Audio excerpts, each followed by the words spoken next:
महाराष्ट्र केसरी स्पर्धेतील पंचांचा निर्णय चुकीचाच. 67वी वरिष्ठ राज्य अजिंक्यपद केसरी कुस्ती स्पर्धा पंचांच्या निर्णयामुळे अन मल्ल शिवराज राक्षे यांच्यातील वादामुळे राज्यभर चर्चेत राहिली. या प्रकरणात महाराष्ट्र राज्य कुस्तीगीर संघाने चौकशी करून दोषी आढळून आलेले मुख्य पंच नितेश कबलिये यांच्यावर 3 वर्षासाठी निलंबनाची कारवाई केली आहे. यामध्ये शिवराज राक्षेवरील बंदी कायम ठेवली आहे. या कुस्ती स्पर्धेत गादी विभागात महाराष्ट्र केसरीसाठी उपांत्य फेरीत पृथ्वीराज मोहोळ व शिवराज राक्षे या 2 मल्लांत सामना झाला होता.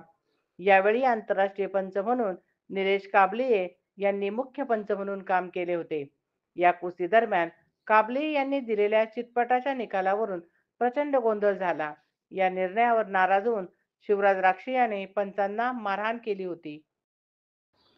पंचांना झालेल्या मारहाणीबाबत महाराष्ट्र राज्य कुस्तीगीर संघाने राक्षेवर शिस्तभंगाची कारवाई करत 3 वर्षे स्पर्धा सहभागास बंदी घातली होती. ही बंदी कायम ठेवण्यात आली आहे. नितेश काबले यांनी दिलेल्या चितपटाच्या निर्णयावरून कुस्ती क्षेत्रामध्ये प्रचंड संभ्रमाचे वातावरण तयार झाले होते.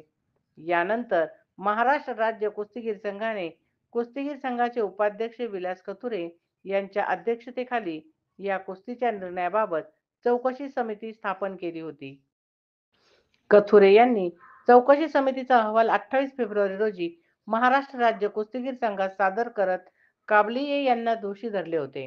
या अहवालाच्या आधारे महाराष्ट्र राज्य कुस्तीगीर संघाने काबलिये यांच्यावर 3 वर्षासाठी राज्य अजिंक्यपद कुस्ती स्पर्धा सहभागास बंदी घालण्याचा निर्णय घेण्यात आला आहे.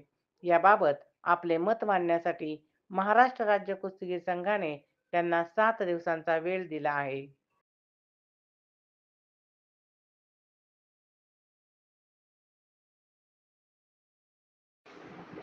ताज्या घडामोडी पाहण्यासाठी सनवार्ता न्यूज चॅनलला लाईक करा आणि सबस्क्राईब करा.